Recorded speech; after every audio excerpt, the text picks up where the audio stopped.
Muy bien. Uy, se acopla. ¿Se me escucha? ¿Se me escucha ahora mismo? ¿Sí? ¿Se escucha bien? Vale. Bueno, muchas gracias por la presentación, Marcela. Se acopla.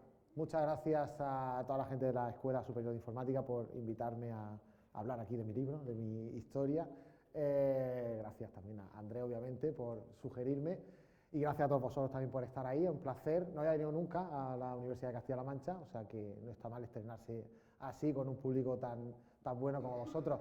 Vamos a hablar, efectivamente, como ha dicho Marcela, de lo que yo llevo trabajando durante todos estos años, de cómo, pues, al final toda mi trayectoria académica me ha llevado a trabajar hoy día en un tema que considero fundamental para nuestras sociedades actuales y para, bueno, nos afecta a todos en nuestro día a día, como la desinformación. Yo me empecé a acercar a este tema conociendo que era conceptualmente y tuve la oportunidad de trabajar sobre el terreno, verificando bulos y desmintiendo este tipo de bulos con una serie de herramientas y de un tiempo a esta parte también investigando cómo aplicar herramientas de inteligencia artificial.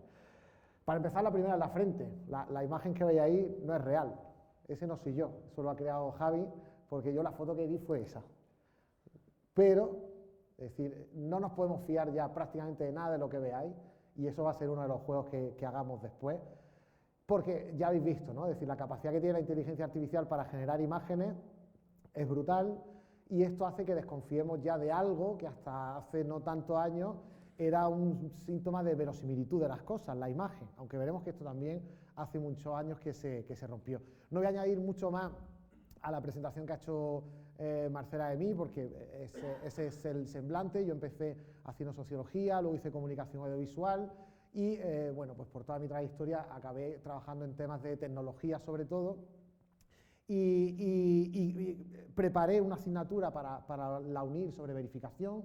Yo he trabajado temas de periodismo y gracias un poco a todo eso y a mi trabajo con mi tesis sobre Instagram y todo el tema de redes sociales, pues tuve la suerte de que me llamaron en 2021 para trabajar en Televisión Española, concretamente para echar a andar una unidad que estaba ahí un poco en stand-by, que estaba empezando a montarse, para precisamente luchar contra la desinformación desde el medio público, desde Radio Televisión Española, concretamente en la web, en rtv.es. Si entráis podéis ver que hay un apartado que se llama Verifica RTV, y es, pues, una unidad de 4 o 5 periodistas que se dedican todos los días a monitorizar y a ver qué desinformación se puede desmentir, se puede actuar contra ella.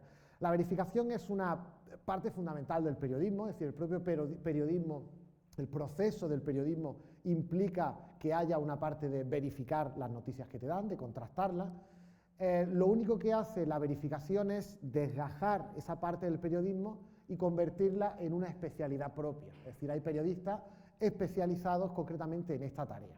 Como tarea, la verificación es un proceso, y ya veremos que fundamentalmente cada proceso conlleva una serie de decisiones, algunas de ellas éticas. Pues, por ejemplo, nos planteamos muchas veces en las redacciones si desmentir un bulo puede suponer amplificarlo, que es muchas veces la intencionalidad que hay detrás de muchos bulos. Y el hecho de, por ejemplo, una estrategia para esto es decir el bulo, pero no el bulero. Es decir, no tenemos por qué decir quién lo ha lanzado, que es precisamente quien busca esa relevancia, sino centrarnos simplemente en el bulo. Como digo, es un proceso que va desde la detección de claims, desde la monitorización que se hace desde primera hora de la mañana, de ver qué hay en redes sociales, qué tendencia hay, sobre qué se está hablando, y a partir de ahí ver qué bulos son susceptibles de poder desmentir. A partir de ahí, de esa selección, empieza un proceso que normalmente dura prácticamente todo el día, de verificar, de hablar con expertos, de investigar. Pues, por ejemplo, si es una imagen, pues hacer búsqueda inversa de imágenes, ver si realmente esa imagen pertenece a lo que se supone que pertenece, y a partir de ahí llegar al final a realizar un artículo desmintiendo ese bulo, o simplemente diciendo no tenemos datos para saber si esto puede ser cierto o no, que también ocurre a veces. La norma genérica, y si alguna vez trabajáis en algo así, os sirve también para muchas cosas, utilizar lo que se conoce como el sándwich de Lakoff, que fundamentalmente es decir, cuando desmentimos algo, hay que tener mucho cuidado en el orden en el que se cuentan las cosas, porque si no, corremos el riesgo, por la propia repetición. Luego veremos algunos de los sesgos que entran en marcha cuando nos llega un bulo, Precisamente una de las cuestiones es no repetir mucho el bulo. Entonces, ¿qué es lo que se hace? Y esto es una norma para cualquier artículo que se escribe en verificación: meter la mentira entre la verdad. Es decir, diluirla un poco dentro de lo que consideramos que es verdad, lo que hemos investigado que es verdad. Entonces, ¿qué hacemos? Empezamos contando la verdad. Por eso muchos titulares que veréis en Maldita o en Neutral empiezan diciendo: no, esto que te ha llegado no es verdad. ¿De acuerdo? Y se empieza afirmando la verdad. Luego se indica dónde está la mentira, dónde está la imprecisión, y por último repetimos una vez más, porque la repetición, y esto es algo que también saben los que crean desinformación, la repetición aumenta el grado que nosotros le damos también de credibilidad a las cosas. Es como una forma también de entender que podemos utilizar las mismas herramientas que la desinformación utiliza precisamente para luchar contra ella.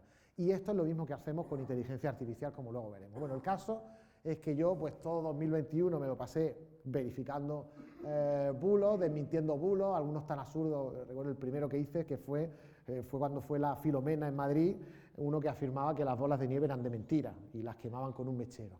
Bueno, pues desmintiendo algo como esto, ¿no? Es decir, cuestiones que aparentemente pueden parecer muy simples, pero que ves que en redes sociales se viralizan mucho y que la gente cree de verdad en ese tipo de cuestiones. Es decir, no hay que caer en la burla muchas veces, porque son cuestiones que para la gente tienen sentido real y tienen significado y son muy reales. Las consecuencias, como estamos viendo, son muy reales. Normalmente los bulos tienen esta estructura: un titular con cierta revelación emocional. En España, por ejemplo, funciona muy bien todo lo que son temas de inmigración, es decir, cualquier cosa que mencione la nacionalidad, sea cierto o no, pero que sobre todo nos lleve a algún tipo de revelación y que nos suscite rabia, indignación, cualquier emoción que nos mueva un titular, tenemos que sospechar ya de ella de entrada. Y lo que hacen también muchos de estos medios, y es un debate que ahora también se está teniendo mucho sobre qué es un medio, es porque precisamente muchas de estas páginas lo que hacen es aparentar, ¿no? Es decir, copiar la apariencia de un medio. Esto yo muchas veces tengo muchas discusiones en el buen sentido con mi suegra cuando me dice: no, es que esto yo lo he visto en internet, antes se decía: no, es que esto yo lo he leído en un periódico, como dándole respaldo y veracidad a cualquier cosa que aparece ahí, cuando ya sabemos que, bueno, en internet está todo. Cualquier cuestión así, es decir, desconfiad de esto. Y como luego se vio, efectivamente, no era era un titular falso y efectivamente la información era un bulo total. Precisamente hoy, es decir, que además, escuchando esta mañana las noticias, la portada del País, viendo la portada del País de hoy, esto es el País de hoy, 4 de diciembre, para que entendáis que las consecuencias que tiene la desinformación son muy reales. Es decir, el titular aquí ya está hablando, ¿no? Es decir, todo lo que está ocurriendo ahora con lo de los correos de Ayuso en Madrid viene por un bulo, es decir, viene por una desinformación interesada. Es un desorden informativo, quizás no es un bulo o una desinformación tal y como la entendemos, luego enseñaré un poco cómo funciona ese concepto, pero tanto lo de Ayuso como lo de Corea del Sur parece que también viene muy motivado por algo que también es muy antiguo y que se llama propaganda, ¿no? Es decir, esto que antes llamábamos a la desinformación de otra forma, bueno, todo lo que venía por parte de la política lo llamábamos propaganda, pero sí que es verdad que lo que hoy tenemos con todo el mundo digital ha adoptado una forma completamente nueva y por eso lo estudiamos de otra forma, como desórdenes informativos. Y cuando a esto le sumamos además inteligencia artificial, pues empezamos ya a ver ciertos resultados catastróficos. Bueno, en este sentido, bueno, cuando se crean noticias y no hay ningún filtro y hay una automatización completa, pues fijaos, ¿no? Las noticias que se crean. Alguien que estuvo por aquí, incluso, ¿no? 12SV, que estuvo por aquí, ya mostró hace ya un tiempo, o sea que desde entonces ha evolucionado un poco la cosa, cómo en muy poco tiempo se podía crear lo que os contaba antes, ¿no? Es decir, un titular, una apariencia de medio, una web, con una foto obviamente creada por inteligencia artificial, con un titular que llamaba la sorpresa, que llamaba la emoción, es decir, cómo realmente si se aplica este tipo de herramientas a la desinformación, pues efectivamente lo que llevamos anunciando aquellos que trabajamos en este tema bastantes años es que puede haber una explosión de contenidos falsos inundando la red. Volviendo a esto de la inteligencia artificial o para aumentar esto, vamos a jugar un poco, ¿vale? Yo sé que son horas, ¿no? Algunos tienen sueño, otros no, pero bueno, sé que son una hora, vamos a despertarnos un poco, vamos a jugar un pequeño juego. Una habilidad tan humana como detectar caras, ¿de acuerdo? Algo que es muy humano, es decir, de hecho nosotros sabéis que es una habilidad que, sobre todo cuando nacemos, estamos como muy preparados para detectar casi cualquier cara y luego vamos perdiendo esa habilidad, pues por ejemplo, ¿no? Si nos criamos en una cultura oriental, aprendemos a leer caras en gente, ¿no? En rasgos orientales, esa habilidad la perdemos luego y por eso ahora muchos orientales nos parecen muy parecidos los unos con los otros, ¿no? Bueno, pues esa habilidad, como sabéis, hay generadores, ¿no? De caras y vamos a ponerla en práctica. Entonces, ahí hay varias caras, bueno, ahí os pongo para que hagáis la prueba, supongo que la conocéis, esa página web de esta persona no existe, un generador de caras mediante GAN, y vamos a ponerlo en práctica. Ahí hay 10 caras, vamos a votar a ver cuáles creéis que son reales y cuáles no, ¿de acuerdo? Lo hacemos a mano alzada porque estamos muchos. Venga, ¿cuántos creen que la primera cara, la de esta señora, es real? ¿Cuántos creen que es real? Manos arriba. La mayoría real, ¿no? ¿Y cuántos creen que es falsa? Vale, mayoría de que es falsa, ¿correcto? Lo tengo por ahí para apuntarlo, ¿alguien lo puede apuntar? Y luego comprobamos si hemos acertado más o menos. Ya por hacer la prueba, he hecho la prueba con varios públicos, a ver si los informáticos por aquí, los estudiantes de informática están ahí. Primera falsa, venga, vamos, vamos con la, que se ve la solución, ay, ¿lo habéis visto, lo habéis visto? ¿No lo habéis visto? Vale, mejor. Bueno, si habéis estado rápido, acertaréis, vale. Vamos con la segunda, Vamos con la segunda. ¿Qué creéis? ¿Falsa o verdadera? Miradla un poco. Venga, ¿quiénes creen que es falsa? Manos arriba. Vale, ¿quiénes creen que es verdadera? Manos arriba. Ya os vais a creer que todas son falsas, ¿no? Venga, falsa la segunda también. Vamos con la tercera. ¿Quiénes creen que es falsa? Manos arriba. Aquí hay más dudas ya, ¿no? Vale. ¿Quiénes creen que es verdadera? Manos arriba. Aquí hay más dudas y más abstenciones también por lo que veo. Vale, vamos a dejarlo ahí en un tabla. Cuarta, falsa, verdadera. ¿Cuántos creen que es falsa? Manos arriba. Más dudas. ¿Cuántos creen que es verdadera? Manos arriba. Aquí lo tenéis claro, verdadera, ¿ok? Vamos por la quinta. ¿Quiénes creen que es falsa? Manos arriba. Bien, ¿quiénes creen que es verdadera? Vale, apuntamos falsa. Vamos al chico de abajo. ¿Quiénes creen que es falsa? Manos arriba. Bien, ¿quiénes creen que es verdadera? Falsa también. Esta, ¿quiénes creen que es falsa? Manos arriba. Amplia mayoría. ¿Quiénes creen que es verdadera? Nadie, ¿ok? Venga, la de las chicas. ¿Quién creen que es falsa? Esa es falsa. ¿Y quién cree que es verdadera? Ahí también hay cierta duda, pero por mayoría falsa. Penúltima, ¿quién cree que es verdadera? Perdón, falsa. Vamos a empezar por falsa como hemos hecho en todas las anteriores. ¿Quién cree que es verdadera? Ahí también es mayoría verdadera. Y venga, la última. ¿Quién cree que es falsa? ¿Y quién cree que es verdadera? Está casi tabla. Venga, ahora sí, vamos a ver los resultados. ¿Qué nivel de acierto tenemos, Andrés? Esta dijimos que era falsa. Falsa, esta también es falsa. Esta. Todas estas estamos acertando, ¿no? Por ahora. Aquí había duda, aquí había cierta duda. Vale. ¿Y esta? ¿También se ha acertado? Vale, vale. ¿En esa también hemos acertado? ¿Sí? ¿Y en esa? ¿Sí? ¿En esta? Sí, quedaros con el título. Quedaros con el título. Simplemente lo que la gente... Es que ahora veréis, es que la gente... Normalmente el porcentaje es lo que se equivocan, ¿de acuerdo?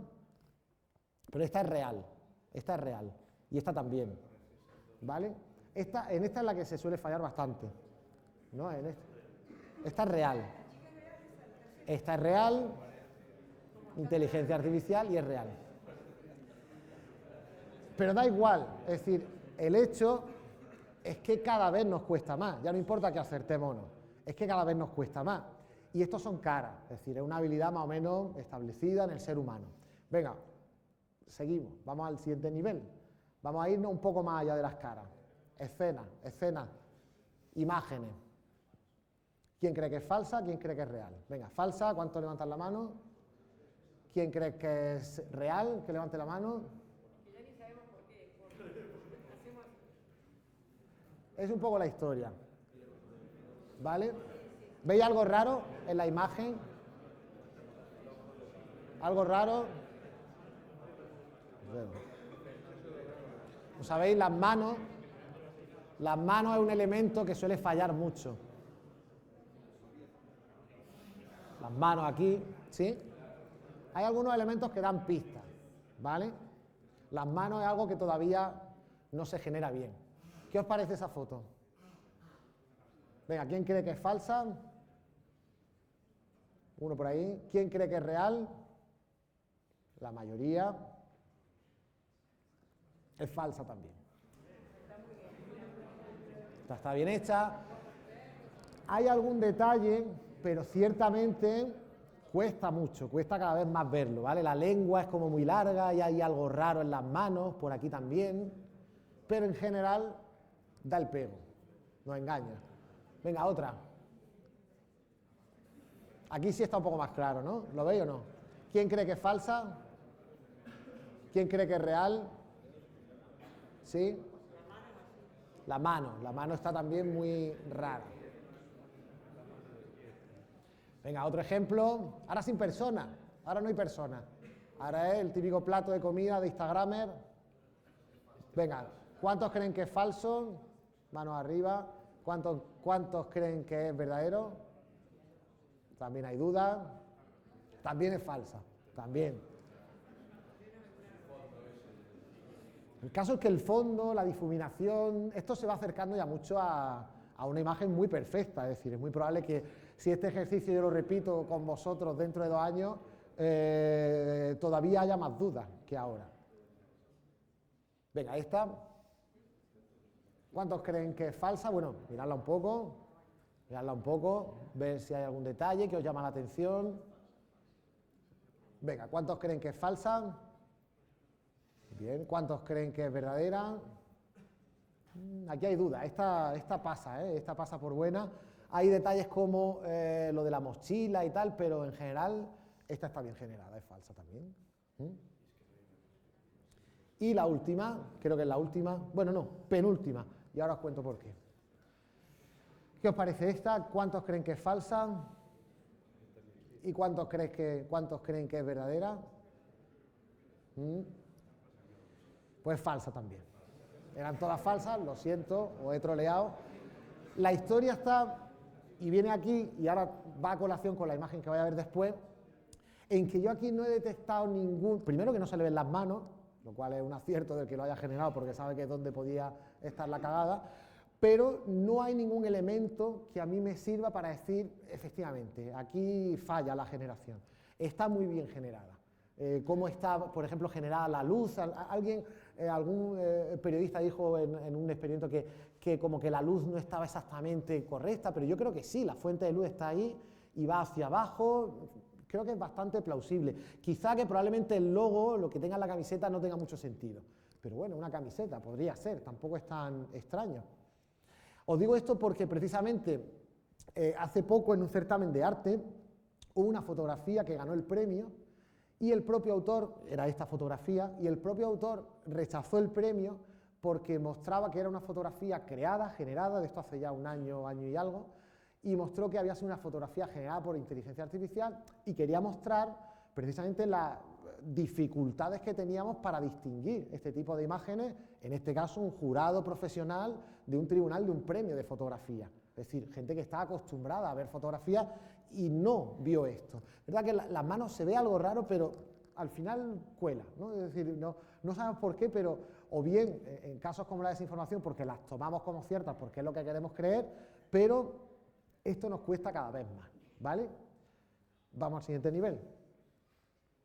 Imágenes de movimiento, vídeo. A ver qué tal ahora. Porque ya estamos en esto. A ver, no sé si se activa solo, tengo que darle, venga. Vale, creo que está en bucle. Lo veo un par de veces. ¿Cuántos de vosotros creéis que es falso? Unánime, casi. ¿Cuántos creéis que es cierto? ¿Vale? Vamos a la siguiente. Bueno, esto es un videojuego. La pregunta es, ¿forma parte de un videojuego real o es una animación que no tiene nada que ver con un videojuego? Sería la pregunta, ¿vale? Venga, manos arriba quien creamos que es falso. Manos arriba quien creamos que es cierto. Claro, el problema es que como en el nivel 2 os he engañado con todas las imágenes, ya no os creéis nada. Venga, vamos con la siguiente.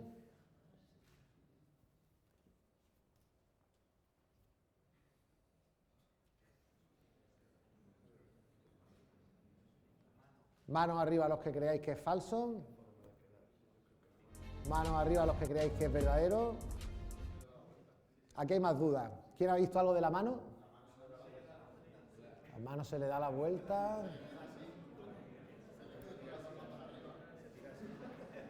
Puede que sea un fallo de compresión, porque el vídeo es real. Es un anuncio de Nike. Otro ejemplo. Venga, vamos a verlo. Ya quedan pocas pantallas del nivel. Derrumbe. Venga, mano arriba quien crea que es falso. Mano arriba quien crea que es cierto. Vale. Este también es cierto.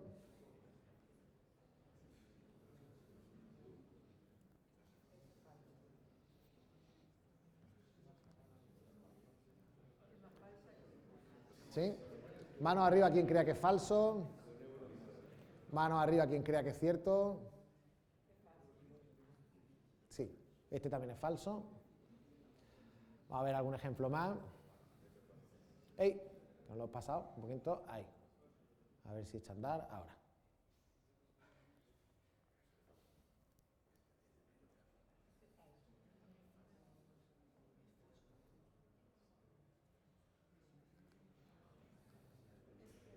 ¿Vale? Mano arriba quien crea que es falso. Mano arriba quien crea que es cierto. Aquí jugamos con una cosa que la desinformación juega mucho, y es que hay una parte de verdad, hay un vídeo de un chico haciendo eso, y una parte modificada, y es que la cara la han cambiado. Luego vemos un poco cómo se ha hecho, pero es falso, es decir, podemos considerar que es un vídeo modificado, alterado digitalmente por inteligencia artificial. A ver ¿qué os parece?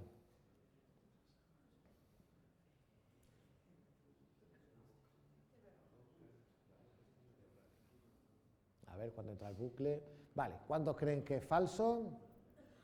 ¿Cuántos creen que es cierto? Este es falso también. De hecho es muy bueno porque incluso el logo de Google está ahí, funciona. Se ve algo raro, pero ya digo, cada vez tenemos menos indicios para descubrir ese tipo de cosas.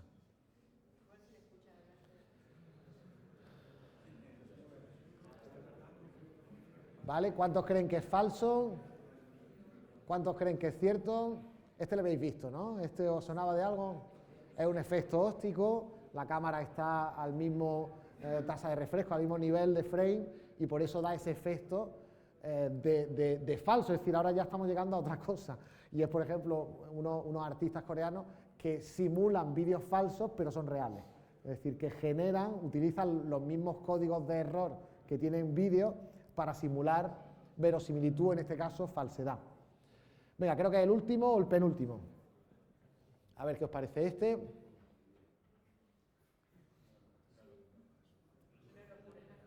Una locura es, da igual si es verdad o falso, pero... Vale, ¿cuántos creéis que es falso? ¿Cuántos creéis que es verdad? Es correcto, es verdad. Y, a ver, sí, este es el último.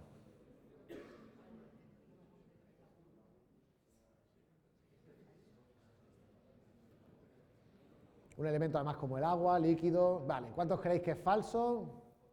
¿Cuántos creéis que es verdad? Este también es falso. Vale, ese es un poco el resumen. Los reales eran el del baloncesto, la demolición de edificios, el helicóptero y la bicicleta. Todos los otros son generados o manipulados. Como he dicho antes, muchas veces no es simplemente generar un vídeo de cero, sino utilizar un elemento real y modificar alguna de sus partes, ¿de acuerdo? En este caso simplemente generar la cara. Entonces, claro, el problema que viene ahora es qué es lo que ocurre cuando no podemos creer en aquello que vemos, en qué podemos confiar.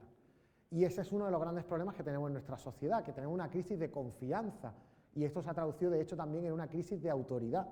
La ciencia, las élites políticas, no hay, es decir, una sensación de que podamos confiar en ellos y no son reconocidas como autoridades. Este es uno de los grandes problemas a los que nos enfrentamos.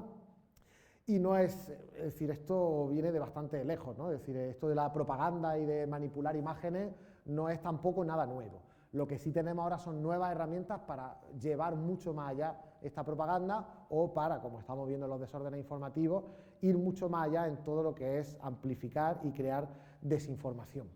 Yo estoy titulando muchas veces, cuando hablo de todas estas cosas, trato de titular esto como humano ex machina, porque no sé si sabéis que en el teatro se utiliza el recurso de Deus ex machina, es decir, cuando se utilizaba un elemento divino para solucionar algún aspecto, ¿no? Y generar, bueno, pues la solución de la historia, en fin, cualquier serie o cualquier película que veáis que de buena primera se sacan de la manga, ¿no? Un elemento tecnológico que lo soluciona todo, eso es un Deus ex machina, ¿no? Y yo trato de revertir un poco eso porque en lugar de colocar al ser divino en el centro, es decir, como la solución de todo, intento, con los ejemplos que voy a mostrar luego de trabajo, de que al final se entienda que lo que se hace en inteligencia artificial relacionado con desinformación no puede ser un Deus ex machina, tiene que ser un humano ex machina. Es decir, ahora mismo lo que se está trabajando son sistemas donde se conocen como human in the loop, donde se coloca al ser humano en el centro y este es el que toma las decisiones con la ayuda de todas esas herramientas.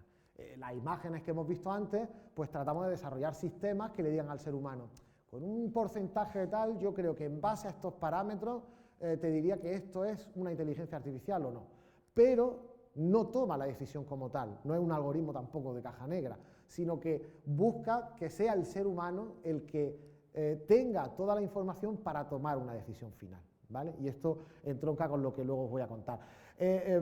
Cuando trato de que la gente recuerde la primera vez que usa ChatGPT, claro, yo la sensación que tuve la primera vez que lo usaba, yo recordaba mucho esa frase, creo que era de Asimov, ¿no? La de cualquier tecnología lo suficientemente avanzada es prácticamente indistinguible de la magia, ¿no?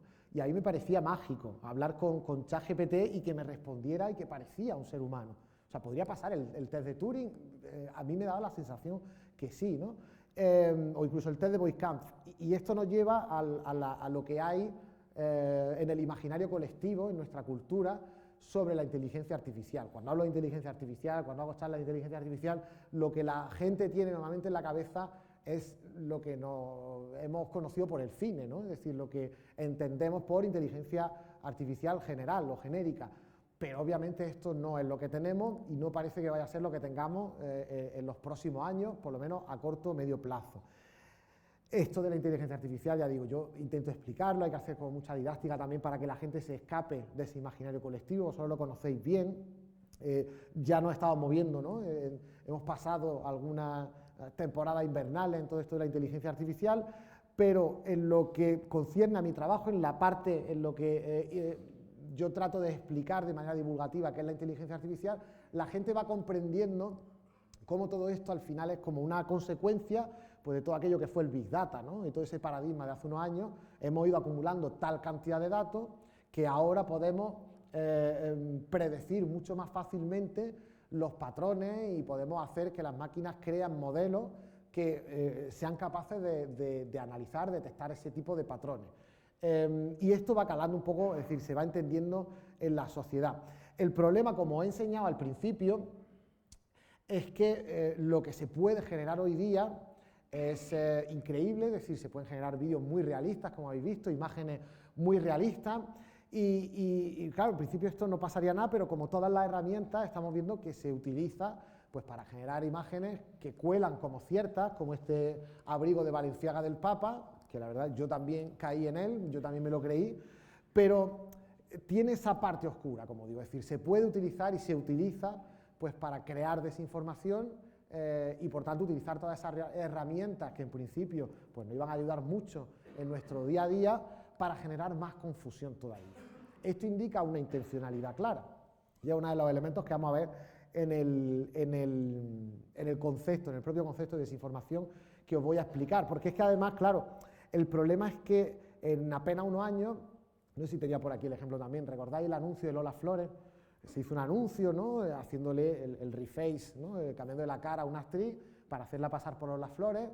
Creo que lo tengo por ahí, luego lo enseño, pero enseñaban todo el making of y enseñaban todo el proceso que tenía, ingentes horas de entrenamiento de ese modelo para conseguir ese resultado, que estaba muy bien, pero claro, cuando, creo que fue el año pasado, así, sacaron un modelo muy parecido en el que en apenas con una imagen y creo que tardaba 20 minutos, no era mucho más, se podían crear vídeos muy sencillos y, como digo, muy rápidos de hacer y muy, bueno, convincentes hasta cierto punto, pero a ver si sale el vídeo. Bueno, enseñaba un experimento, ahí.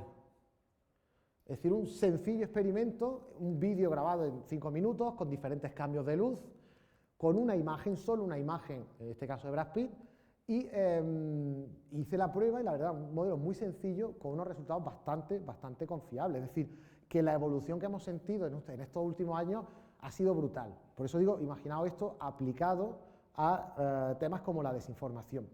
Cuando hablamos de desinformación y de inteligencia artificial, lo hablábamos antes en la charla, tendemos a creer como que lo que se busca es como el desarrollo de una herramienta a la cual nosotros le damos ese vídeo o esa imagen y la máquina nos diga pues si esto es cierto o esto no es cierto. El problema es que la desinformación es un fenómeno mucho más complejo, es un problema mucho más complejo. Y lo que se está haciendo hoy día es ese proceso que yo enseñaba de verificación, ver en qué partes de ese proceso se puede insertar, se puede automatizar de alguna forma a lo largo de todo ese proceso, ver en qué parte se puede introducir la inteligencia artificial y tratar de ayudar al ser humano en ese proceso concreto. Pero hoy por hoy crear algo que nos diga esto es cierto o esto es falso es muy complicado. Y es muy complicado por lo que os decía, porque el propio concepto de la desinformación es muy complejo. Hablamos de hecho, ya no hablamos de fake news como se hablaba hace unos años, primero pues porque Trump ya se hartó de manosear ese concepto y utilizarlo para criticar a todos los que no apoyaban su forma de pensar, y luego por el propio oxímoron que es el término fake news, es decir, cuando una noticia es una noticia, tenemos que suponer que está contrastada y que está verificada. Si no, no es una noticia, es otra cosa, pero por tanto una noticia no puede ser falsa, será un contenido falso, será una información falsa, errónea, improcedente, pero no puede ser una noticia como tal. El hecho de elevarlo a noticia es precisamente el problema. Entonces, en inglés, en el mundo anglosajón se utiliza como esos tres términos. Se utiliza malinformation, misinformation y disinformation. Normalmente cuando hablamos de bulos nos solemos colocar aquí, pero no solo, os voy a explicar por qué. Cuando hablamos de malinformation, hablamos de información que es cierta, pero que hay un interés dañino detrás por publicarla. Por ejemplo, lo del tema de los correos de Ayuso ahora, pueden ser ciertos esos correos, y son ciertos, pero al publicarlos hay una intención de hacer daño. No sé si acordáis hace unos años el tema de las cremas de Cifuentes, ¿no?, también de Madrid. El vídeo era cierto, pero ese vídeo estaba guardado en un cajón y se sacó en un momento concreto para hacer daño y de hecho se consiguió quitar de en medio a ese adversario político, de hecho probablemente de dentro del propio partido. ¿Vale? La información es correcta, pero hay un interés dañino, es malinformation. Luego tenemos la misinformation, que es cuando es errónea, pero no hay en principio ninguna intención dañina detrás.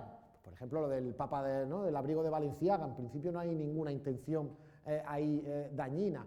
El problema es cuando cruzamos ambos conceptos, es decir, cuando creamos información falsa o utilizamos información falsa con un ánimo dañino de algún tipo. Ahí es cuando se crea el bulo. El problema, y de ahí también la confusión muchas veces conceptual, es que cuando nosotros recibimos un bulo, recibimos una desinformación creada con intención dañina y lo retuiteamos y lo amplificamos, lo que estamos haciendo es caer en esa misinformation. Es decir, estamos difundiendo el bulo, pero nosotros no tenemos una intención dañina. Nosotros queremos simplemente pues, darle esa información a alguien conocido, a algún ser querido, etcétera, etcétera. Pero no somos nosotros los que creamos esa desinformación. Y luego, dentro de esos desórdenes informativos, hablamos de mogollón también de grado.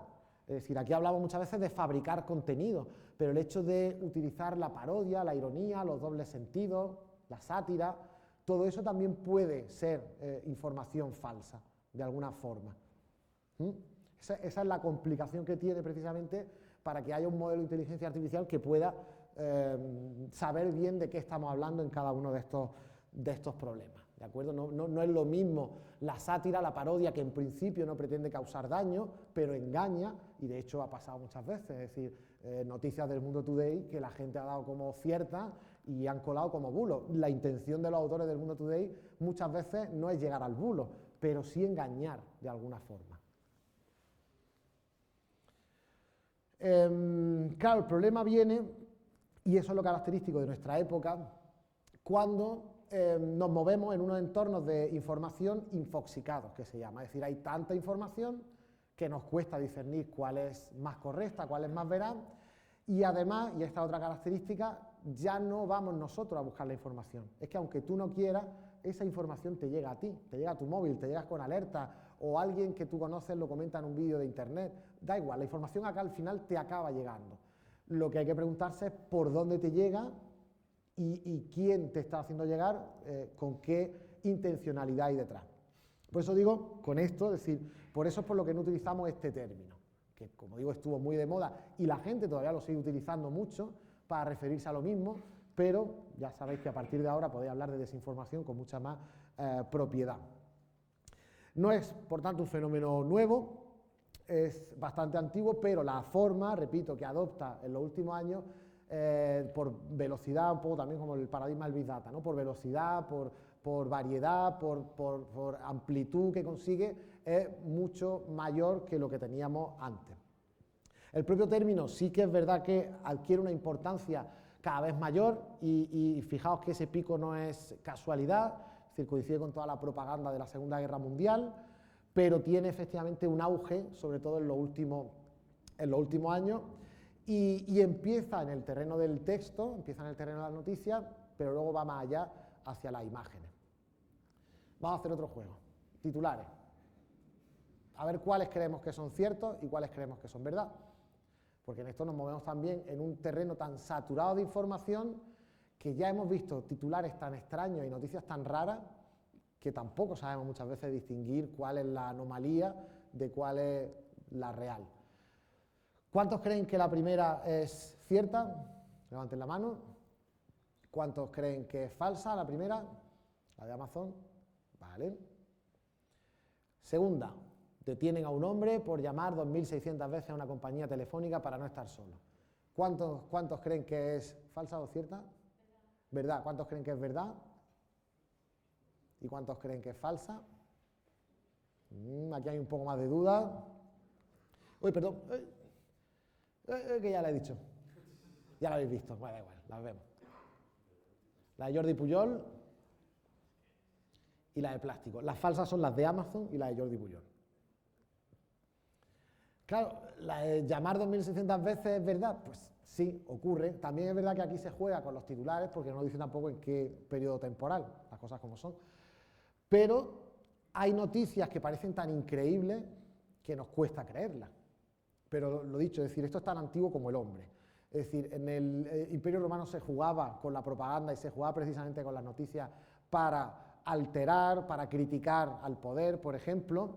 Y desde que existe la prensa, se jugaba también con este tipo de conceptos para ver un poco hasta dónde llegaba la credibilidad de la gente, ¿no? Como hizo Edgar Allan Poe con un titular que creó, con una noticia que creó sobre un viaje en globo, que era creíble porque era factible en ese momento, porque había interés en ese momento sobre ese tipo de cuestiones y porque obviamente la credibilidad que había de los periódicos en ese momento era mucho mayor.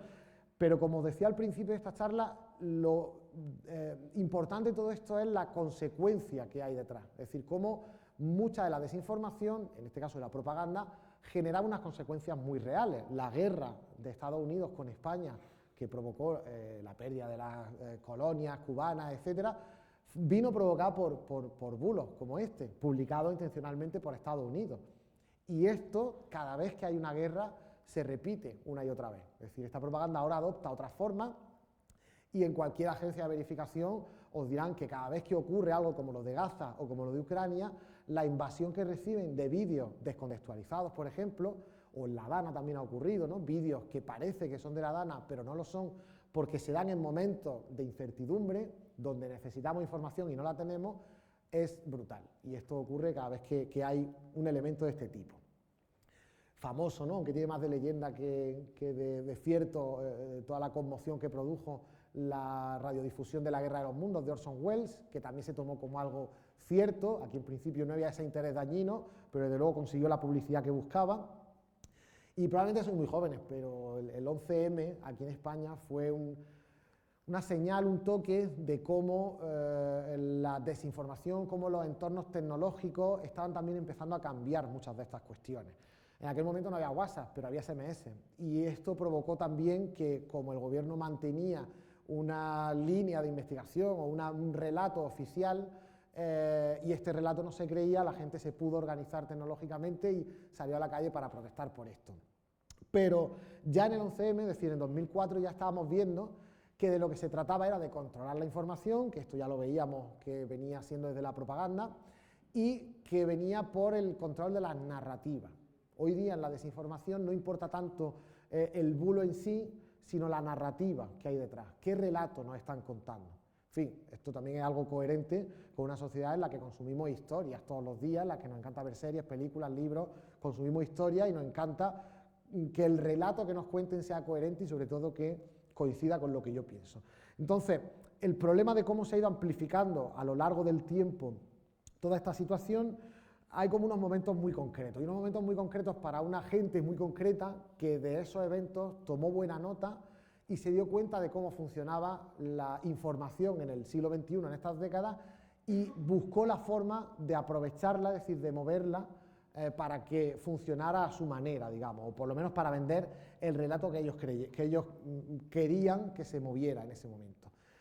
Muchos estudios coinciden en que gran parte de esto empezó en 2014, con una campaña que hubo de acoso contra jugadoras de videojuegos, porque se dieron cuenta que había como grandes burbujas, grandes colectivos que podían ser movilizados simplemente pinchándolo un poquito con cierta información, o en este caso con ciertos bulos. Y en este caso consiguieron instigar a muchos jugadores masculinos, ya digo, había algo latente ahí, había un caldo de cultivo, pero se dieron cuenta que era relativamente fácil tocar ese lado de la emoción y empezar a usar esos sesgos que veremos ahora después de cómo funciona nuestro cerebro para creer bulos y amplificarlo. Esto se quedó también como muy patente, no sé si habéis oído hablar alguna vez del Pizzagate, ¿os suena?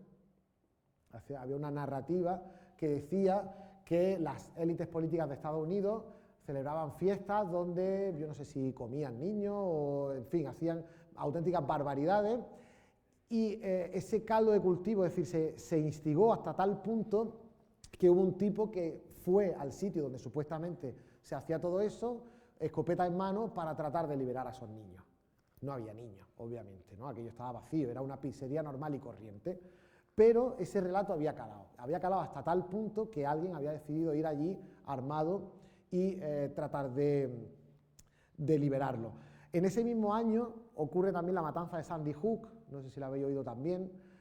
Sandy Hook, un instituto, una escuela de Estados Unidos, hay una matanza y hay un tipo que se llama Alex Young, que es ese que está ahí arriba a la derecha, que empieza a decir, porque la repetición es otro elemento, empieza a repetir una y otra vez que aquello era algo orquestado y que aquello era algo donde había unos actores por medio, por tanto que era falso, no había víctimas y que estaba todo urdido porque era un ataque a esa enmienda que tanto les encanta a los americanos de tener armas, ¿no? Es decir, era algo como encaminado a luchar contra la tenencia de armas.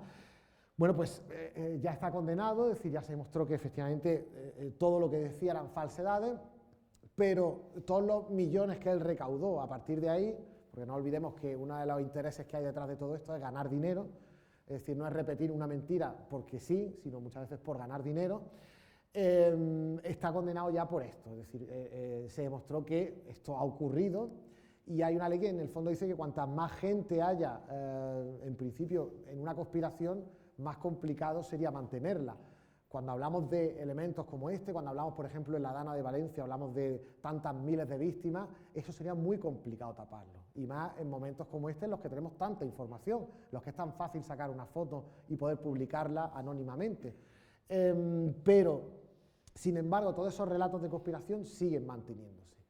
2016, el Brexit, un fenómeno también, un momento donde hay mucha tergiversación, donde se juega también mucho con la desinformación para hacer caer la balanza de un lado o para desmovilizar el voto también.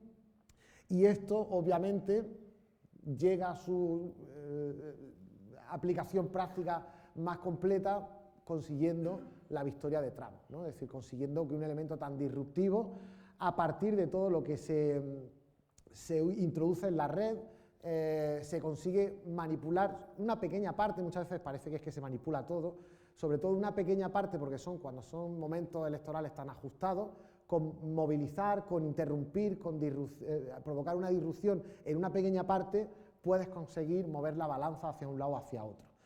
Esto fue un cambio de era, ¿no? Es decir, ya os he comentado lo de las fake news, ¿no? El propio término, pero es que en ese momento, al principio, no sé si a lo mejor no lo recordáis, pero hubo un momento en que se afirmó por parte del gobierno de Trump que la propia ceremonia de investidura había sido la más masiva de la historia. Y los propios periodistas le dijeron que esto no había sido así. Y de hecho el New York Times lo que hizo fue mostrar esas dos imágenes, ¿no? Con la investidura de Obama a la izquierda, la investidura de Trump a la derecha. Y le decían, no, las imágenes nos dicen que esto no es cierto. Y el propio gobierno de Trump hablaba de hechos alternativos. O sea, fijaos la expresión, ¿no? Hechos alternativos. Ya no existen los hechos, sino que sencillamente yo creo un relato y ese es el relato oficial. Me da igual que sea verdad o mentira. Esto es lo que yo digo. Y esto ahora, en el último huracán en Estados Unidos, se ha visto todavía más. Es decir, han creado imágenes por inteligencia artificial de una niña víctima del huracán y aun sabiendo que es una imagen de inteligencia artificial, la gente la compartía diciéndolo, me da igual porque es un símbolo del relato que yo compro. Es decir, no importa tanto la veracidad de la imagen, sino su capacidad de representación del relato que yo estoy comprando. No sé si se entiende esto. En fin, de todas formas, como digo, la intención de la desinformación la mayor parte de las veces es ganar dinero.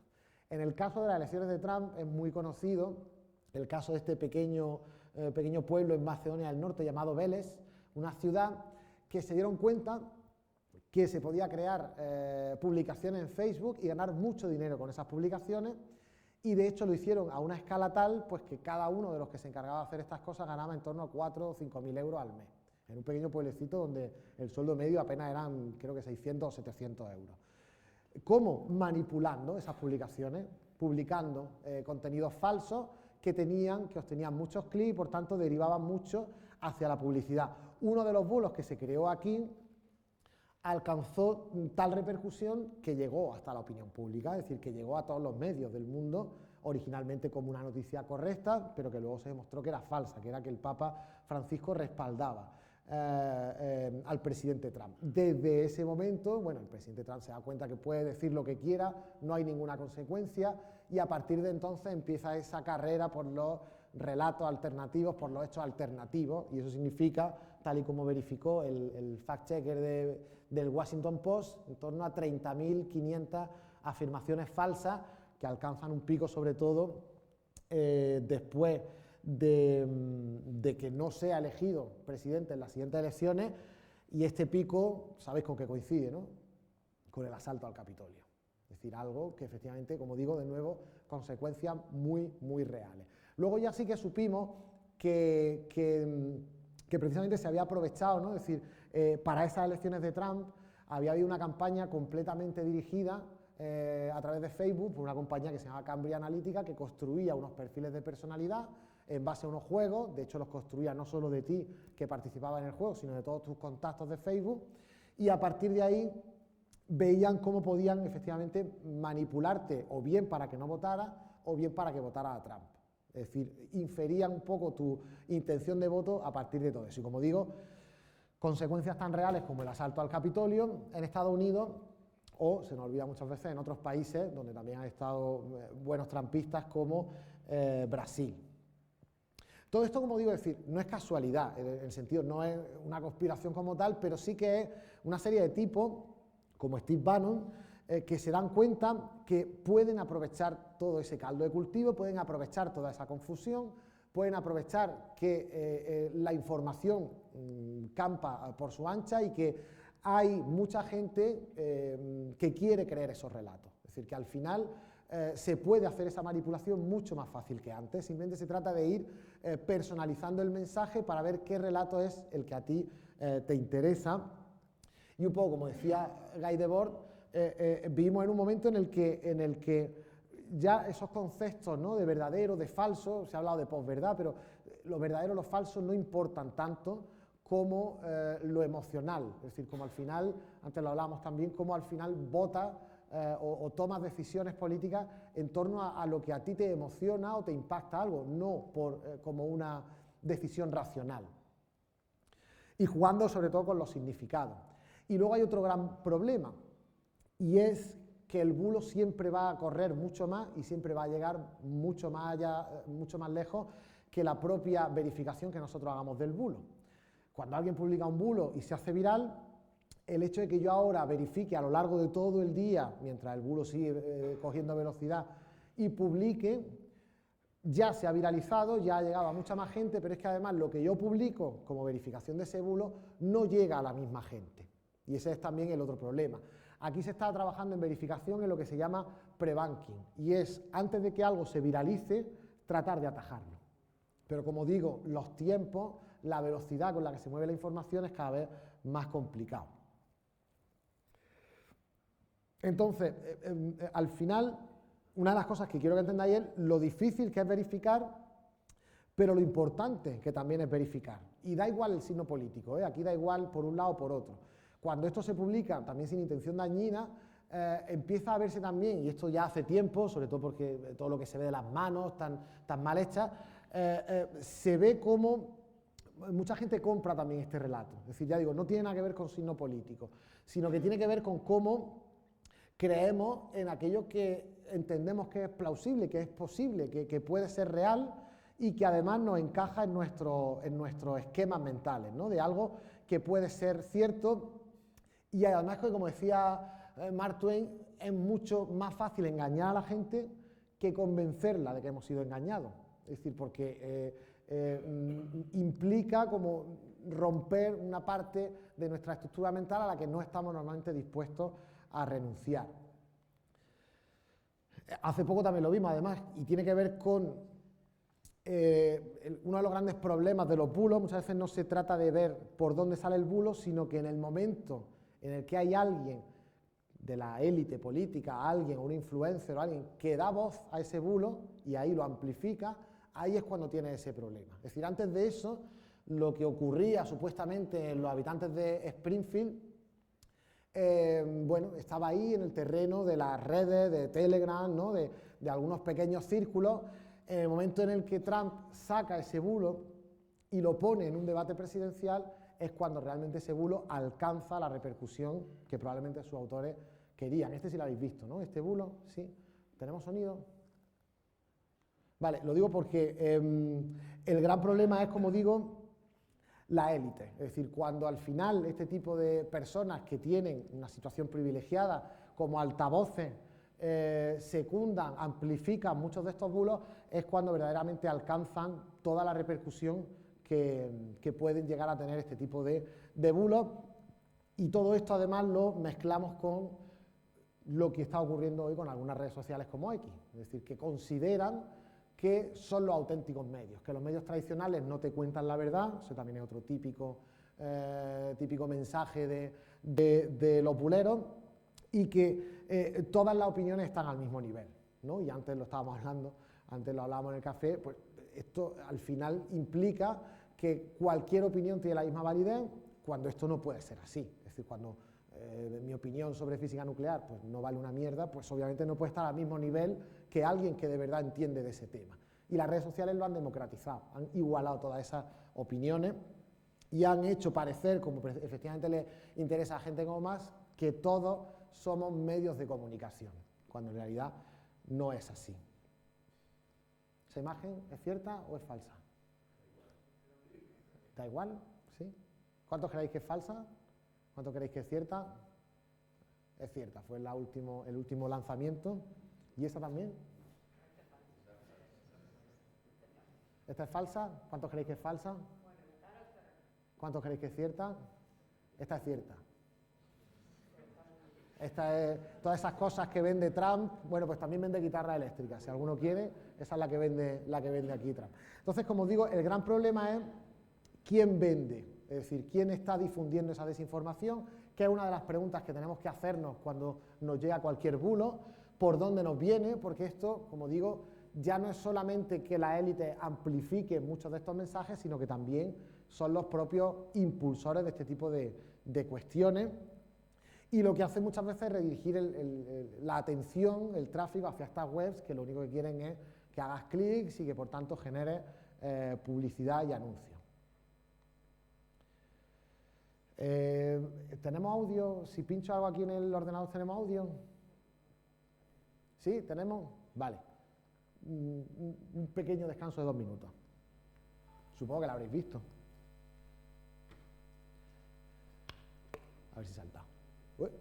In Springfield, they're eating the dogs, they're eating the cats, they're eating the pets of the people that live there.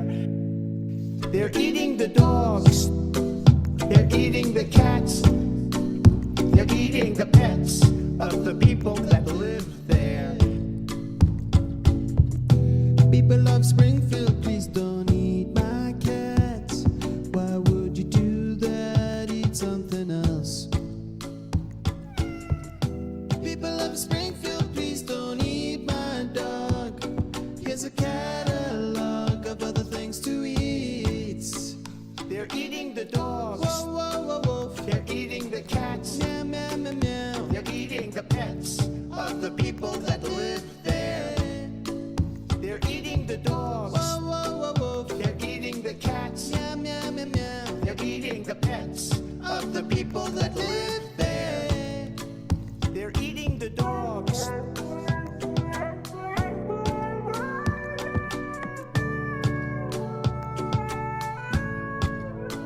They're eating the cats.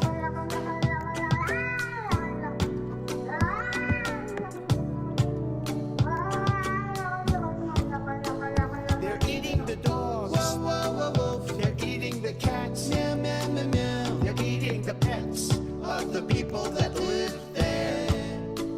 They're eating the dogs. Whoa, whoa, whoa, whoa. They're eating the cats. Meow, meow, meow, meow. They're eating the pets of the people that live there.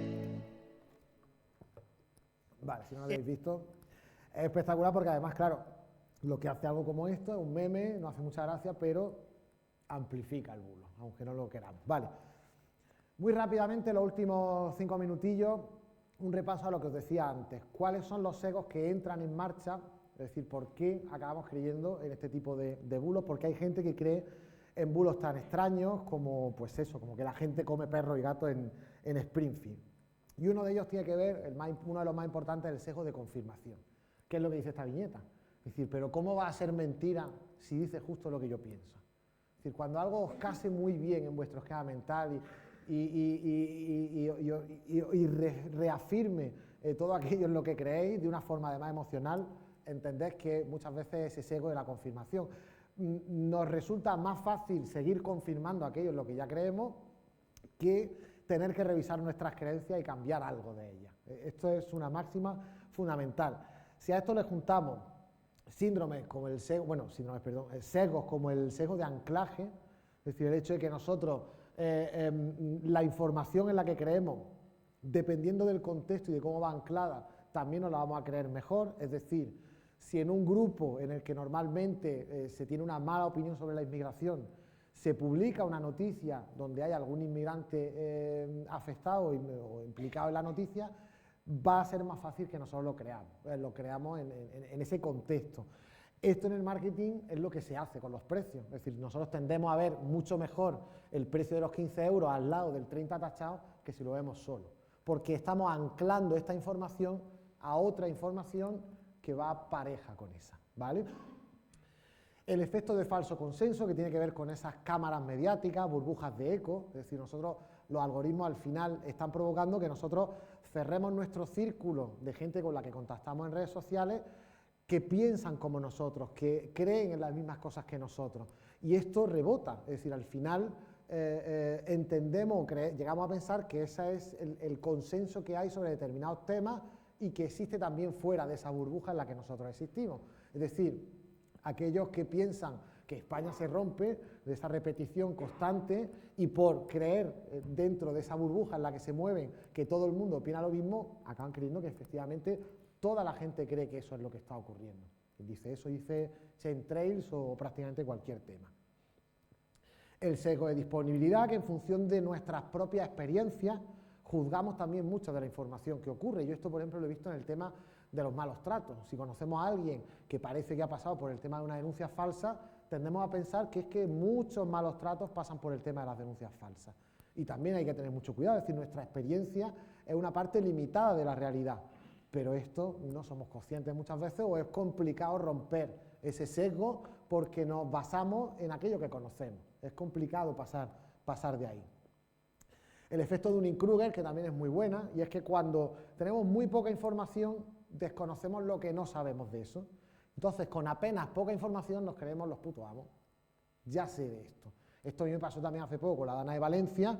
Al día siguiente de la Dana de Valencia, hablando, pues salió el típico cuñado que ya sabía que es que era por las presas que se habían roto, que se habían destruido y que Franco había sido por culpa de eso por lo que había ocurrido la Dana.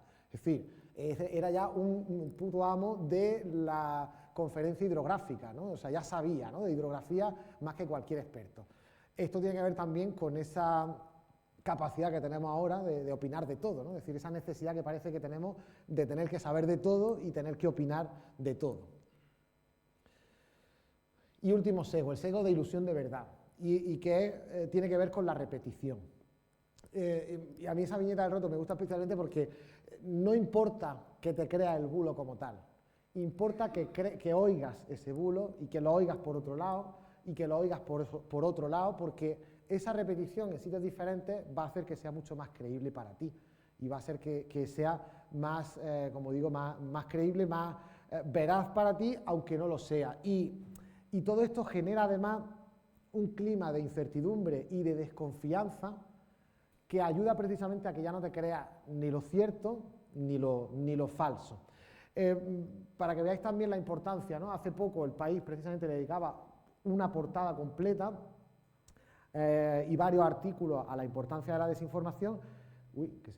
Y EFE hace poco tuvo que pedir perdón porque publicó 2 noticias falsas. Una de ellas la muerte de un escritor y creo que el otro era un accidente de un helicóptero. Lo publicaron por esa rapidez con la que los medios tratan de publicarlo todo. Simplemente os quiero, hablar un poco de ese proyecto en el que trabajamos tanto Andrés como yo, que se llama iVerifier, que trata de centralizar todos los esfuerzos de muchos investigadores en este tema y que fundamentalmente funcionan a un nivel europeo, es decir, de monitorización de cómo está funcionando la desinformación en cada lugar.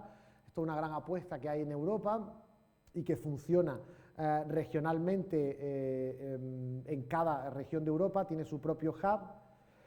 Y como digo, hay que tener mucho cuidado de no caer en ese cinismo, es decir, en no pensar que todo es conspiración y no pensar que al final no podemos creer en nada, porque al final llegamos a confundir, y es un concepto también que me gustaría que os quedarais con él, que se llama dividendo del mentiroso. Y es algo que nos ha ocurrido cuando antes os he enseñado esas imágenes, que ya no diferenciamos las reales de las falsas. Es decir, el nivel de incertidumbre es tal que tenemos que hacer un gran esfuerzo para que todas las mentiras que nos han contado antes no contaminen las verdades que tenemos en nuestra realidad. Y nada, simplemente luego os pasaré la presentación para que veáis que hay como un gran catálogo. En verificación se trabaja con lo que se llaman técnicas OSINT, que os puede interesar esta parte, que tiene que ver con investigación de fuentes abiertas, por ejemplo, datos de redes sociales, etcétera, y hay un enorme catálogo de herramientas a vuestra disposición por si os interesa profundizar un poco. Bellingcat, que es una institución también, tiene muchas herramientas. Las propias Maldita, Verifica, Retube tienen como cajas de herramientas. En fin, si os interesa el tema, sencillamente echarle un vistazo, pero me gustaría que os quedarais con con esta idea que os decía antes, cómo entender que la tecnología al final lo único que hace es ayudarnos al ser humano a tomar esas decisiones, y esos son los sistemas en los que estamos trabajando actualmente también dentro del fact-checking automatizado, y que simplemente, es decir, bueno, quizá si tuviera que resumirlo como reflexión que quiero que tengáis siempre presente, es que la inteligencia artificial no es más que una herramienta, y como decían a la manera más glujoniana, nuestra herramienta la hemos creado nosotros, pero no olvidemos cómo nuestras herramientas a su vez nos modelan también a nosotros, ¿de acuerdo? Con esto dejamos un ratillo si queréis para preguntas o para hablar de lo que os apetezca.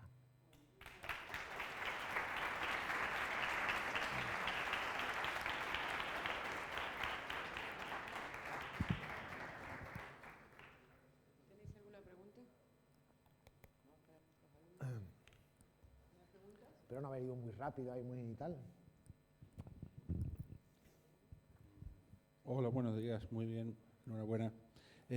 Mi pregunta es muy concreta. ¿Cómo se puede distinguir entre una voz auténtica y una voz generada por inteligencia artificial cuando incluso los propios humanos que somos expertos nos dejamos engañar?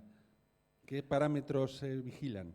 Pues claro, yo no trabajo específicamente el tema de audio, pero es verdad que en la Universidad de Granada hay algún experimento que están haciendo con la gente de Verifica y tal, y hay algunos parámetros, pero claro, los que funcionan ahora, yo te diría que dentro de un año no van a funcionar.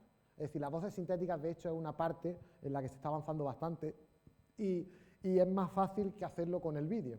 Es decir, las entonaciones que se están generando ya, es complicado.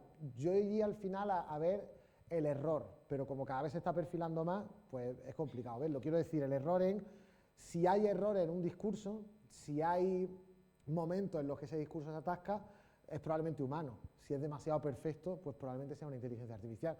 Pero entiendo que esto será algo que se va a ir mejorando, y también habrá audios que parezca que se equivocan y trastabillan y no lo son. De hecho, me estoy acordando que en el podcast que yo tengo, que utilizo una inteligencia artificial, hay momentos en los que parece también que trastabilla. O sea que yo diría que hoy por hoy indistinguible, desgraciadamente. Pues eso es muy peligroso, porque Sí. pones en boca de alguien algo que no ha dicho. Exacto, no nos ha dado tiempo a verlo, pero fijaos que una de las cuestiones que llevamos muchos años diciendo, ¿no?, que con inteligencia artificial se van a poder cosas muy avanzadas, y, por ejemplo, ¿no?, hacer voces sintéticas para hacer que un político, poner en boca de un político algo que no ha dicho, por ejemplo.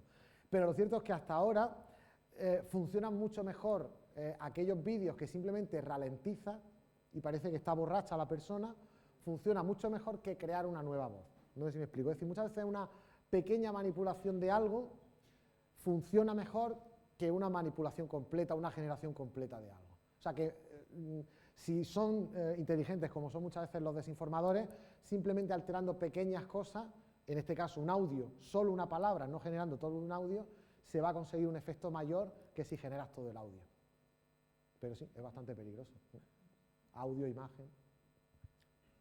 Javi, yo tenía una duda y que creo que puede servir también a los estudiantes, es si hay cabida en este proceso de verificación, en las agencias de verificación para ingenieros informáticos. Si crees que son necesarios y en qué podrían ayudar en toda esta tarea de verificación. Sí, porque claro, precisamente el periodista, ya lo que le faltaba también, que le digamos que tiene que aprender alguna ingeniería, o que tiene que aprender este tipo de técnicas para ponerse en marcha. Neutral es un buen ejemplo de cómo es una entidad que ya tenía desarrolladores informáticos y está desarrollando soluciones propias. Por ejemplo, ellos tienen el fact-checker que ellos utilizan, el sistema, fact-checker no era ese nombre, bueno, no me acuerdo, el sistema que ellos utilizan, les llegan, ¿no?, como diferentes bulos, y ellos van entrenando un modelo diciéndole si algo es relevante o no, y a partir de aquí pueden ir derivando esos bulos para que dentro del canal de Slack donde ellos trabajan, pues haya periodistas que se encarguen de hacerlo o no. En este caso es un desarrollo propio, es decir, tienen ingenieros propios que le hacen ese tipo de desarrollo concretamente a esa sección. En RTV no, en RTV tienen que pedir ese tipo de desarrollo de manera externa, pero también porque es una casa más grande. Cada entidad se mueve de una forma, pero por ejemplo Maldita también está ahora cada vez más contratando ingenieros, o sea que claro que hay cabida. Es decir, cualquier elemento donde se puede implementar cualquier tipo de este proceso, y además una implementación como muy concreta, va a necesitar vuestros servicios. Sí. Muchas gracias. ¿Alguna otra pregunta? Bueno, ahora.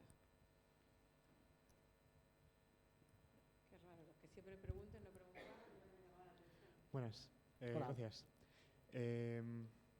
Tú, como experto en este tema, has hablado de que te fijas también en la repetición de los bulos. ¿En qué otros factores te fijas al intentar buscar estos? A la hora de buscarlo. Sí. Claro, bueno, ahí depende mucho de dónde estemos hablando. Es decir, no es lo mismo monitorizar Twitter que monitorizar Telegram, ¿no? Pues utilizamos métricas, por ejemplo, como el número de vistas. En un canal, si el número medio está en 500 vistas de cada mensaje y de repente hay uno que tiene 1500, pues ya te fijas un poco más en ese. Y a partir de ahí ya analizas factores como el titular, el tipo de lenguaje. Pues, por ejemplo, hay investigaciones que hemos hecho que las hemos basado simplemente en buscar una frase como esto no lo verás. Porque como es muy típico lo de esto no lo verás en los medios, pues eso ya te da una alerta de que eso probablemente tenga avisos de buscar desinformación. Entonces, al final, va utilizando como esos trucos para ir viéndola. La historia está en que cuando yo estaba en 2021 eso era algo manual, nosotros hacíamos la verificación, nos íbamos turnando, porque eso cada semana hacerlo, o sea, que solo hiciera una persona es agotador mentalmente, ¿no? Entonces nos íbamos turnando cada semana y al principio de la mañana entrábamos a las 8 y hasta las 9, 9 y media era viendo redes sociales a ver qué se movía. Telegram, por ejemplo, nos ocupaba solo media hora. Entonces, ahora que estamos intentando desarrollar, por ejemplo, en Granada, pues sistemas que toda esa parte de monitorización te la aceleren mucho más. Por ejemplo, una herramienta que te diga los topics de los que se está hablando, los temas de los que se está hablando, y dentro de eso, qué publicaciones están adquiriendo como más relevancia. Y empezar a ver ahí también, ya no solo el bulo en sí, sino la narrativa, que es lo que os decía antes. La lucha en estos últimos años no va tanto al bulo en sí, sino a la propia narrativa, sobre qué se está hablando. Y esto lo vimos como grupos que originalmente se abrieron y en los que se hablaba mucho del tema del confinamiento, luego han virado a críticas hacia el gobierno y ahora están en guerra de Ucrania o, en fin, van variando un poco sus temas también con respecto a la actualidad. Por ejemplo, hoy estarán pues, con todo el tema de Seúl, que dirán que está Estados Unidos detrás, en fin, no sé qué narrativa habrá, pero seguro que aprovechan todo eso para seguir moldeando esa narrativa. Buenas, Javier. Lo primero de todo, me ha encantado tu charla. Es una charla excelente que nos muestra que actualmente la falsedad y la verdad tienen una línea muy fina que las separa. Y mi pregunta era acerca de qué tipo de interacción crees que podría tener vuestro proyecto de detección de bulos y de poner al humano dentro del bucle de detección de noticias falsas y demás, dentro de una especie de proyecto incluso más grande, para volver a la IA incluso más responsable, digamos. Porque básicamente la mayor parte de los problemas que esto surgen es por las herramientas que se nos dan y de las capacidades que nosotros tenemos para crear cosas falsas con esas herramientas. Entonces, ¿cómo crees que podría interactuar este proyecto con ese campo también de ¿Tú dices investigación? la parte de creación de desinformación o la parte de lucha contra la desinformación? Porque claro, por un lado está la parte, se ha hablado mucho, ¿no?, de esto de las marcas de agua. El hecho de que tú generes información, generes contenido y tengas que llevar algún tipo de marca, cosa que creo que es bastante complicada. Está la historia de que eso vaya inserto en los metadatos, pero por otro lado sabemos que cada vez que metes cualquier contenido en una red, los metadatos se van a la porra, o sea que otra forma sería... Entonces, nosotros ahora mismo en lo que estamos trabajando, volviendo a lo que decía del proyecto, ahora mismo es como una ayuda hacia los verificadores sobre todo, la labor de los verificadores. Que todo esto va también encaminado a que herramientas, ya las veréis cuando se abrirá la presentación, hay herramientas como InVid, la propia búsqueda inversa de imágenes, eso está accesible a cualquier ciudadano. Quiero decir con esto, tenemos que seguir ayudando a los verificadores, pero la intención última es que en un momento dado sea el propio ciudadano el que no tenga que depender de la labor del verificador. No digo que se vuelva verificador, pero sí que con una pequeña búsqueda, con un pequeño movimiento, sea capaz de ver ante qué está. Entonces, en lo que nosotros trabajamos sí que va como muy enfocado a los verificadores, aunque la idea es abrir la herramienta. Pero la intención fundamental de todo esto al final, o con este tipo de charlas, es alfabetizar críticamente. O sea, que la gente sea consciente, por lo menos, de cómo estamos susceptibles de ser manipulados por este tipo de desinformación, y simplemente ya con que sepamos, por ejemplo, esos sesgos que tenemos y cómo funcionan, la siguiente vez te lo va a plantear, o va a decir, aquí puede que me lo esté creyendo demasiado rápido, ¿no? O esté siendo demasiado rápido dándole al botón de retweet. Pero bueno, es complejo. Lo ideal sería montar proyectos cada vez más ambiciosos. Buenas, Javier. La verdad es que a mí también me ha gustado mucho tu charla, y más en la actualidad en la que vivimos, donde consumimos un contenido que tiende mucho a generarte mucha dopamina. Y me preguntaba si una noticia generada con interés político que es real puede llegar a ser un bulo. Sí, porque muchas veces cuando llega a determinados canales lo que hacen es exagerar mucho esas cosas. Es decir, en desinformación se juega mucho con la mezcla de verdad y mentira. Es decir, el hecho de que tú cojas algo que es cierto, cambie algo, como lo que hemos visto, ¿no? Como un reface, cambie algún elemento y esto le dé todavía más potencia. Es decir, puede ser real que haya un hecho delictivo cometido con un inmigrante, pero tú lo que haces es llevarlo un poco más allá, ¿no? Exagerarlo un poco, o decir que esto está relacionado con otro elemento, que ese ya no es falso, o sea, que ese ya no es cierto. Entonces, lo que se hace es jugar con esos límites, de los que hablaba también el compañero, ¿no? Con esas zonas grises, y por eso también es tan difícil encontrar un modelo que nos detecte cuando algo es verdad o cuando no. Buenas, Javier, muy buena charla. Yo tengo la curiosidad, sabiendo toda la experiencia que tienes, de si te has encontrado en alguna situación en la que has verificado una noticia como bulo cuando realmente no lo era, y si es así, ¿qué consecuencias has tenido? Pues fíjate, precisamente cuando yo trabajaba en Televisión Española, una de las historias que nosotros teníamos allí es que nosotros podíamos ser llamados al Parlamento para para pedirnos responsabilidades. Y recuerdo especialmente alguna investigación que yo hice en redes, donde salía el nombre de un partido político, como alguien que había amplificado, no había dado origen, pero había amplificado un bulo de manera muy interesada, y pidieron responsabilidad, y tuvo que ir mi jefa a hablar en el Parlamento y explicar la noticia de manera transparente y tal. No he llegado a lo que tú mencionas, porque siempre hay como, es decir, cuando hay un proceso editorial, ya no solo en Verifica RTV, en cualquier entidad de verificación, cuando tú tienes el resultado de toda tu investigación, hay como mínimo 2 o 3 editores que debaten eso, ¿no? Es decir, que se habla y se llega a una conclusión. Entonces os daréis cuenta que muchas piezas que se hacen en verificación no son desmentidos completos de no, esto no es así, sino muchas veces es qué sabemos de. ¿Por qué? Porque no has llegado a una conclusión. Es decir, muchas veces es mejor quedarte corto y no llegar a desmentir completamente, sino simplemente decir, a ver, yo lo que he averiguado, lo que sabemos de esto es esto. Y tú como lector, como ciudadano, pues llega a tus propias conclusiones, que un poco también la idea, es decir, que cada uno también nos informemos y lleguemos a ciertas conclusiones. Yo te pongo los datos sobre la mesa. No podemos decir si es cierto o no, porque como digo, muchas veces es una descontextualización, o muchas veces la noticia es cierta, pero han cambiado solo un elemento, entonces yo te explico que es una verdad media, te lo explico en el artículo. Entonces, no he tenido que enfrentarme a una situación así, pero sí que hemos tenido que dar cuenta, en este caso en un medio público, en el Parlamento, por cómo hemos investigado. Aquí la clave es que en verificación todo el proceso se registra y se documenta. Es decir, cuando a mí me piden cómo ha hecho usted este artículo, yo vuelvo y yo tengo una lista de todas las URLs que yo he consultado, de cómo he ido escribiendo, las declaraciones que yo tengo de expertos. Es decir, el proceso de verificación está también verificado. Lo que si te vas al otro lado y le dices, oiga usted, ¿cómo ha creado usted este bulo? Eso ya ahí no hay esa transparencia, pero en el periodismo de verificación sí la hay. De hecho, hay unos estándares que para tú pertenecer a ser una agencia de verificación tienes que adherirte a esos principios de transparencia. Ellos, por ejemplo, las entidades de verificación, dicen de manera transparente cómo se financian. Estos pseudomedios que veis aquí no lo dicen, porque en el momento en el que salgan las redes y quién financia, a lo mejor hay algún problema, que es una de las cosas en las que se está trabajando también, en que eso sea publicable, la fuente de financiación de cualquier medio de publicación.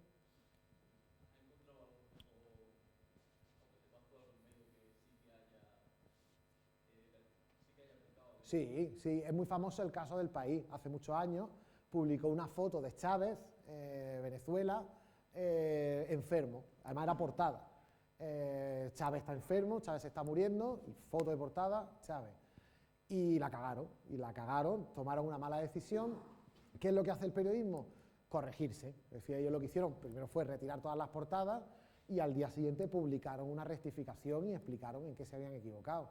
Otra característica que no suelen tener estos pseudomedios: una vez que los pillan en un bulo, nunca jamás van a dar marcha atrás, nunca van a reconocer que se han equivocado. Pero los medios, cuando se equivocan, los medios confiables rectifican y corrigen sus errores normalmente.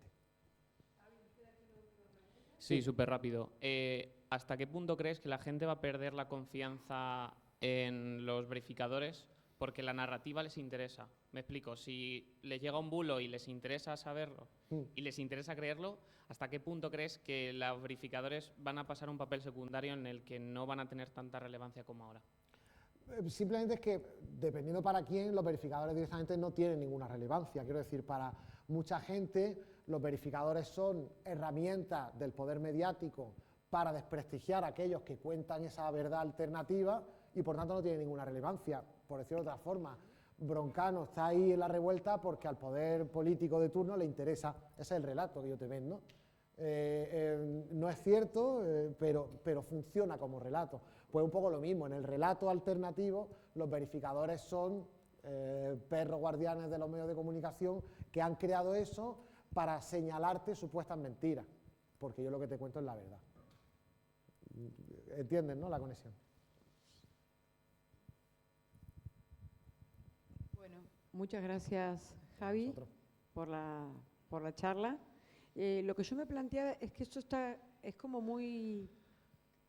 O sea, recién hablabas algo de estándares y demás, pero yo creo que como te han preguntado los criterios que usan para detectar bulos, y está todo como muy en pañales, ¿no? O sea, no todos usan los mismos criterios. En verificación sí, en verificación sí hay como unos criterios, en general internacionalmente sí hay como unos criterios más establecidos, y en verificación las agencias se adhieren a unas entidades, a unos consorcios internacionales que implican la adhesión a una serie de principios. O sea que sí que hay cierto estándar, aunque esto también ahora con el tema de la inteligencia artificial está en desarrollo.